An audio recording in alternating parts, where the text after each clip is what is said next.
Hi friends, આજનો topic થોડો different છે. કોઈ બીમારી વિશે આપણે વાત નથી કરવાના, પણ આજનો વાતનો ટોપિક છે બાળ ઉછેર અને બાળગીતો. તમને થશે બાળગીતો કેવી રીતે બાળ ઉછેરમાં કામ કરે, કારણ કે જે આપણે ભાર વિનાના ભણતરની અને જ્ઞાન સાથે ગમ્મતની વાત કરીએ છીએ એ બાળગીતો સાથે જ પોસિબલ છે.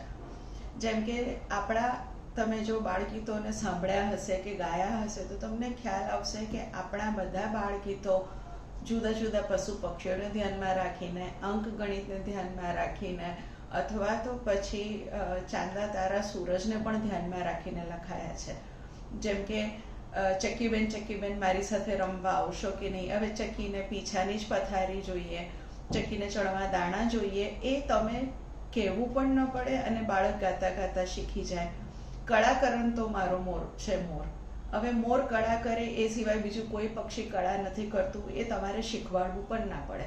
સસલું કેવું, તો કે નાનું નાનું સસલું, ભોળું સસલું, અને એ કોઈને જોઈને ડરી જાય, આમને જોઈને નાસી જાય. હવે એ સસલાની પ્રકૃતિ આટલી સારી બીજું કોણ બતાવી શકે, રાઈટ? સેમ એવી રીતે એકડો સાવ સડેકડો કેવો હોય એકડો, અને બગડો ઢીલે તગડો. હવે આ વસ્તુઓ માટે તમારે જ્યારે લખતા હોવ ત્યારે શીખવાડવું ના પડે કે એકડો કેવો, બગડો કેવો, તગડો કેવો. હવે 1, 2, 3 થી લઈને આખા અંક તમે આ રીતે શીખવાડી શકો. સેમ એવી રીતે અમારું એક ઉજાણીનું ગીત એવું હતું કે હું મારા બાળકોના નામ સાથે ગાતી, અને અત્યારે પણ જો તમે મને પૂછો તો મને એના પહેલા 2 નામ ખબર નથી. હું મારા બાળકોના નામ મૂકીને જ ગાતી કે ચંદુ મંદુ ચાલો આપણે જઈએ ઉજાણીએ, અને પછી પાછળ એમાં મારા સગાવાલાના બાળકોના નામો ઉમેરીને પછી એક આખું એક ગીત બન્યું કે એમાં કોણ સ્કેટિંગ લઈને આવશે, કોણ એમાં નાસ્તા લઈને આવશે, અને ક્યાં ઉજાણીએ જઈશું, સાયકલ કોણ ચલાવશે. હવે આ બધી વસ્તુઓ એટલી ઇઝી, સરળ અને ગાતા ગાતા બાળકો શીખી જતા કે એના માટે આપણે અલગથી જ્ઞાન નહોતું આપવું પડતું. એક બિલાડી જાડી, હવે તમે કોઈને પણ એક બિલાડી બોલો એટલે પાછળ નાનું ઝડકું જાડી આવી જ જાય. અને બિલાડીના ગુણ પણ કેવા, બિલ્લી વાઘ તણી માસી. હવે બિલ્લી વાઘની માસી એટલે વાઘની જેનરનું એ પ્રાણી થયું એ પણ આપણને ખબર પડે. બિલ્લી આંખો બંધ કરીને દૂધ પીવે અને ઘી પણ ચાટી જાય. હવે દૂધના ને ઘીના જે તપેલા ઊંચા મૂકવાના એ બિલાડીના ગીત માત્રથી આપણે શીખવાડી દેતા. સેમ એવી રીતે તારા ધીમે ધીમે આવો, તારા અંધારામાં આવો. તારા અંધારામાં જ આવે, દિવસે ન દેખાય. ગમે એટલો પ્રકાશમાન તારો હોય તો પણ દિવસે ના દેખાય. અને આ સિમ્પલ સમજ હતી. ચાંદા આપણા મામા ને સૂરજ આપણા દાદા, ને સૂરજ કેવા, સૂરજ સોનાવરના.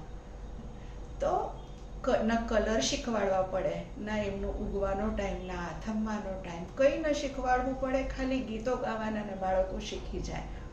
હવે આ બધું ને આપણે જ્ઞાન સાથે ગમ્મત, અથવા તો ગમ્મત સાથે જ્ઞાન, ભાર વિનાનું ભણતર, જેના માટે આટલા બધા લેક્ચરો કરવા પડે, આટલું બધું શીખવાડવું પડે, એ ખાલી ગીતો ગાતા શીખી જવાય. અને મેં કીધું એમ કે બાળકોના ભાવ જગતમાં એ જે એની સ્મૃતિ કંડારાય એ લાઈફ ટાઈમ હોય. મને આ ગીતો ગાય, હું અત્યારે બોલી રહી છું, એ ગીત મેં કદાચ છેલ્લા 20 વર્ષ પહેલાં ગાયા હશે, પણ હજુ પણ આખા ગીતો ખબર છે. અમુક ગીત એવા હશે કે જે આપણે કદાચ બહુ જ નાના હશું ત્યારે ગાયા હશે, કે તો પણ એટલા બધા આપણા સ્મૃતિમાં વણાયેલા છે કે એને યાદ કરવા માટે, એને શીખવા માટે કે સમજાવવા માટે આપણે નવા કોઈ મહેનતની, પ્રેક્ટિસની કે ગોખવાની જરૂર નથી. તો એક ગુજરાતી તરીકે બધી ગુજરાતી મમ્મીઓને મારી અપીલ એવી રહે કે તમે આ ગુજરાતી બાળગીતો જોડકના શીખો અને તમારા બાળકોને પણ શીખવાડો. બધું જ જ્ઞાન મોબાઈલથી પોસિબલ નથી. ઓટિઝમના કેસીસ વધવાનું એક કારણ છે કે બાળગીતો મોબાઈલમાં જુએ છે, મમ્મીના મોઢેથી નથી સાંભળતા. તો સાંભળો, શીખો અને તમારા બાળકોનું ભાવ જગત એકદમ વિશાળ બનાવો. Thank you.